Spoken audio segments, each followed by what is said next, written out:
Hey guys, welcome. If you're like me, reading a ton of manhwa and sometimes struggling to find something new because you feel like you've read it all, or if you're just getting into manhwa, then this video is definitely for you.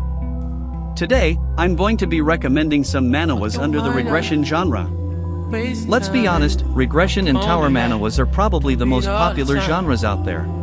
There are tons of manhwas to choose from, and it can be tough to tell which ones are really worth reading.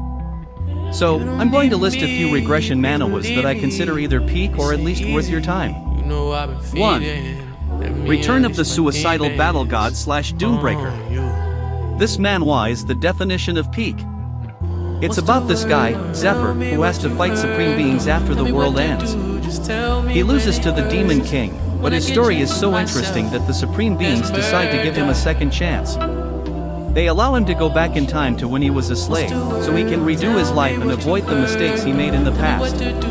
Now, I know this sounds like a generic regression manhwa, but trust me, it's more than that. The art is incredible, the storytelling is gripping, and the characters are top-notch. The only downside is that it's been on hiatus for a while now. I made a video about that previously.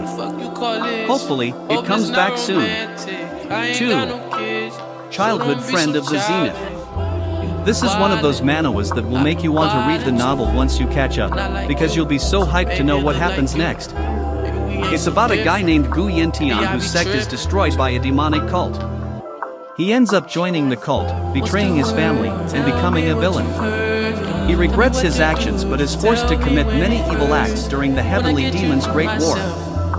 Later, he's captured and tortured by the sect, and in a final act of conscience, he reveals information about the cult to his childhood friend and enemy, Wei Shuer, before he dies. But here's the twist: after his death, for some unknown reason, Gu Yentian is transported back in time to the moment he first met Wei Shuer. Now, realizing it's not a dream, he tries to live a quiet life so he won't make the same mistakes. But luck's not on his side. People from his past start contacting him, even though he has no intention of getting involved. It's one of the manhwas I'm currently reading the novel for because it's just that good. 3. Eternally Regressing Knight. This one is way better than all the generic regression manhwas out there. The story follows an untalented soldier who's in charge of a squad of psychos. During a war, the MC faces a ton of challenges. Every time he dies, he goes back 24 hours and has to relive the day until he can conquer the challenge. And because he's not particularly talented, it takes him much longer than it would for a normal person to overcome each obstacle. It's a unique take on the regression genre and definitely worth checking out. 4. Damn Reincarnation. I have mixed feelings about this one, because it hasn't been updated in a long time, and I think it might have been axed. But despite that, it's really interesting, so much so that I started reading the novel for it. It's about a guy who's part of a hero's party, fighting against demon kings. He dies during a battle and wakes up hundreds of years later as the hero's descendant. He has to adapt to his new life, figure out what happened to his old comrades, and discover why they didn't rid the world of the demon kings. This isn't exactly a regression story since the MC moves forward in time, but I'm recommending it nonetheless because it's a really unique concept. 5. I Killed the Academy Player.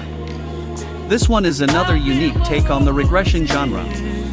The MC, Corinne, gets transported to a game and finds out he's not the only one from his world who's been sent there. Another guy is also part of the game, and he's the one given all the MC perks like a system and overpowered abilities, so they decide to complete the game together and try to find their way back to their world after. But everything goes wrong, and Corinne has to kill his friend. This leads to Corinne taking the MC role for himself and having to start the game all over, from the very beginning, trying to defeat the final boss and prevent the end of the world.